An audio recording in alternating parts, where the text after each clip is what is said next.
Ejemplos del movimiento rectilíneo uniforme con las siglas MRU. Prácticamente en este tipo de movimiento, el objeto que se mueve o que viaja aplica una velocidad constante, es decir, cubre la misma distancia de espacios en tiempos iguales.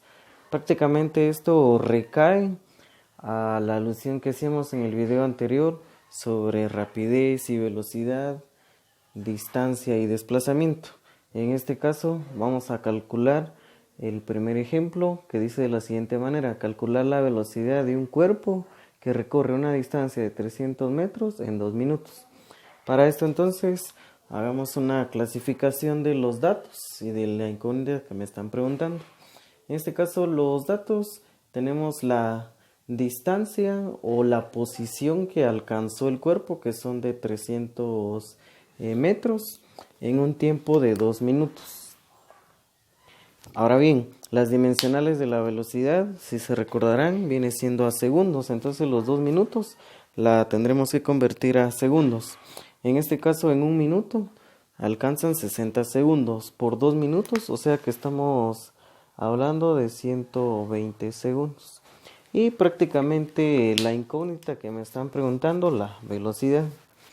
Entonces, para este caso, la velocidad está dada por la distancia o la posición que alcanza el cuerpo en el tiempo que lo logra. En este caso, la posición que alcanza el cuerpo entonces son de 300 metros en un tiempo de 2 minutos, o sea 120 segundos. Ahora solo habrá que dividir estas dos cantidades para encontrar la velocidad. Al dividir entonces 300 metros entre 120 segundos, encontramos que la velocidad es de 2.5 dimensionales metros sobre segundos. Este sería el valor numérico de la velocidad de este objeto. Recordemos que como es un problema hay que dar una interpretación verbal al dato numérico. En este caso podemos decir el cuerpo lleva una velocidad constante de 2.5 metros por segundo. Es decir que se mueve 2.5 metros, 2 metros y medio a cada segundo. Ejemplo número 2. El trueno se ha oído 50 segundos después de verse el relámpago. Aquí nos hacen una pregunta: ¿a qué distancia ha caído el rayo? Para esto entonces necesitamos los datos. Tenemos un tiempo de 50 segundos. Aquí no nos mencionan una constante importante que la estamos agregando, es la velocidad del sonido, que prácticamente el sonido se mueve más lento que la luz. En este caso la velocidad del sonido, esta es una constante, se mueve 340 metros a cada segundo. Y lo que nos están preguntando es cuál es la posición o la distancia que alcanza entonces el trueno. Para este caso de la ecuación que tenemos para hallar la velocidad de un cuerpo, vamos a despejar la constante o la variable t, porque prácticamente lo que me están preguntando es el tiempo. Entonces, dado que la distancia se divide entre el tiempo, entonces el tiempo se vuelve un producto en ambos lados de la ecuación. Entonces la velocidad se multiplica por el tiempo para obtener entonces la posición o la distancia que alcanza determinado cuerpo. Lo que nos resta hacer entonces es solamente el producto de los datos a partir de la sustitución. Para la velocidad de el sonido, que viene siendo a los 340 metros sobre segundos, por el tiempo, que son entonces los 50 segundos. Como me están preguntando posición, tengo que encontrar la distancia pero en metros. Entonces, multiplicando 340 por 50 nos da el valor entonces de 17.000. El mismo problema nos dará la dimensional. Como es una distancia o posición, entonces está dado en metros. Entonces prácticamente al multiplicar metros por segundo, lo que podemos hacer acá entonces es cancelar las dimensionales de segundo y nos quedará entonces solo metros.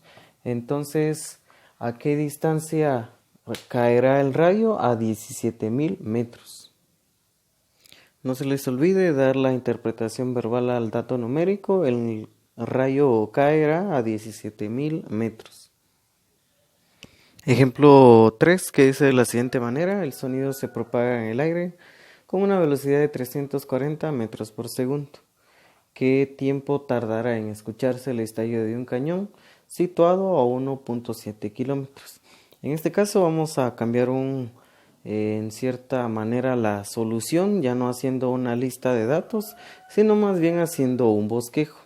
Entonces pueden aplicar cualquiera de los dos conceptos, ya sea haciendo una lista de datos y de la incógnita o haciendo un diagrama para entender mejor el problema. En este caso vamos a agregar un concepto que aún no hacíamos mención, que es la posición inicial, que es 0. O sea que el estallido de un cañón prácticamente parte de un punto que es 0, o sea, no ha recorrido ninguna distancia. A medida que se extiende y que viaja en el aire a 340 metros por segundo, deseo saber qué tiempo tardará en propagarse ese sonido si se sitúa alguna persona a 1.7 kilómetros de distancia.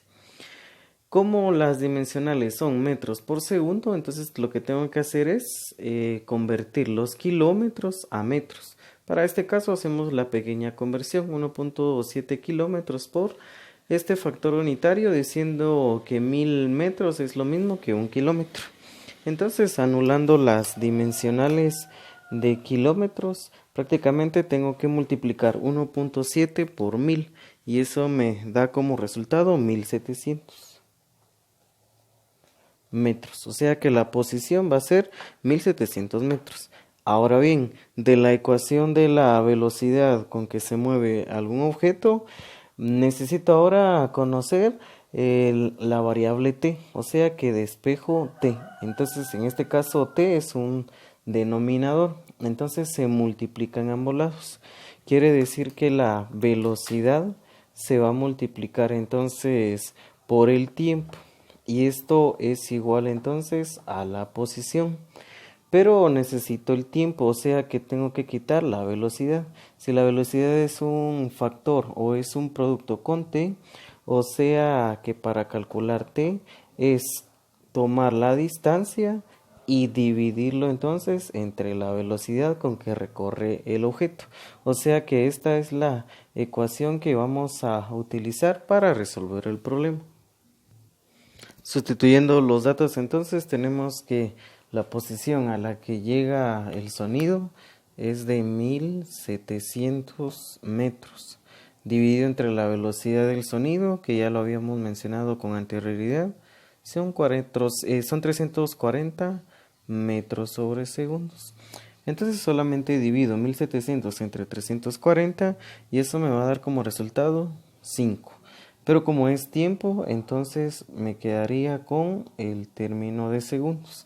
Ahora bien, ¿por qué nos da segundos? Vamos a hacer el análisis dimensional. Estamos dividiendo metros sobre metros por segundos. Metros, que viene siendo entonces a la distancia, y metros por segundo la velocidad. Entonces se convierte en un producto de extremos por medios. Puedo colocarle el denominador a los metros puedo colocarle el denominador 1. Ahora multiplico extremos por medios, sería metros por segundo.